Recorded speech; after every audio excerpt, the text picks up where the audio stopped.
एक बहुत ही इंटरेस्टिंग सा फैक्ट है, तो मैंने सोचा कि आपके साथ ये फैक्ट शेयर करना चाहिए। तो फैक्ट ये है कि फॉर एग्ज़ाम्पल जैसे मान लो मैंने आपसे पूछा कि चलो बताओ ये क्या है, ठीक है। तो आपने इसको ध्यान से देखा, आपने क्या बोला, ये पेन है, ठीक है। फिर मैंने आपसे पूछा चलो बताओ ये क्या है, तो आपने भी इसको ध्यान से देखा, फिर आपने बोला कि यार ये तो कीज़ है। फिर मैंने आपसे पूछा चलो बताओ ये क्या है, आपने क्या बोला, ये एक रिमोट है, ठीक है।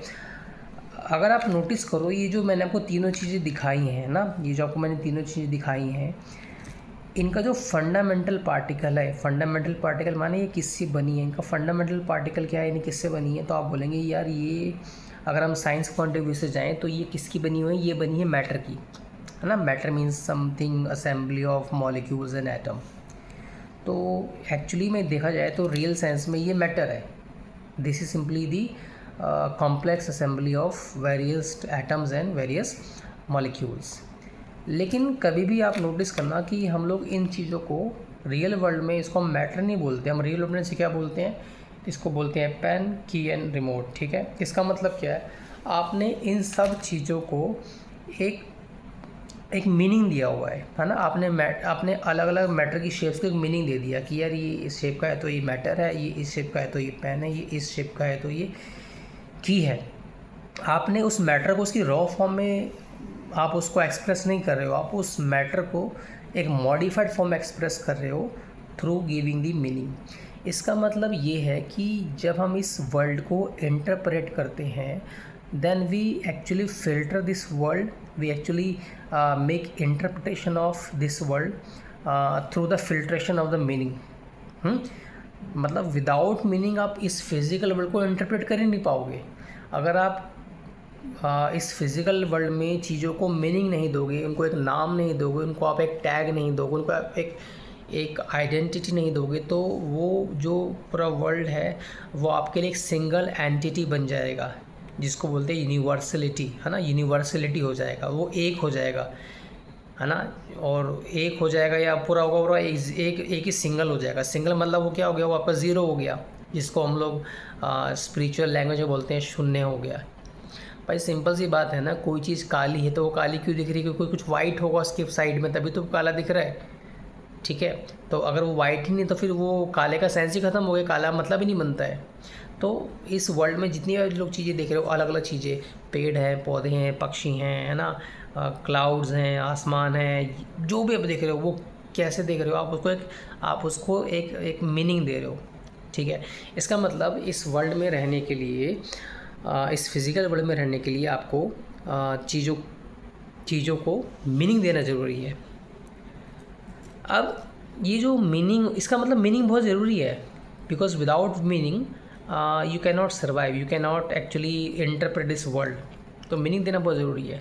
अब यहाँ पे एक बहुत इंपॉर्टेंट चीज़ ये है कि ये जो मीनिंग होता है, ये मीनिंग क्या आपको ऐसा लगता है कि इस मीनिंग को आप खुद अपने आप देते हैं?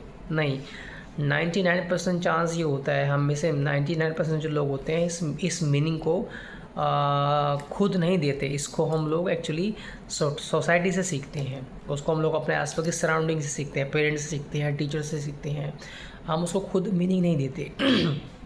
और क्योंकि आप इस वर्ल्ड को मीनिंग आपने खुद नहीं दिया है, आपने इसको सोसाइटी से सीखा है कहीं ना कहीं से सही तरीके से, जाने अनजाने में। इसका मतलब इस वर्ल्ड को जो आप इंटरप्रेट कर रहे हो, आप खुद अपने हिसाब से नहीं कर रहे हो, इसको आप दूसरे के हिसाब से इंटरप्रेट कर रहे हो।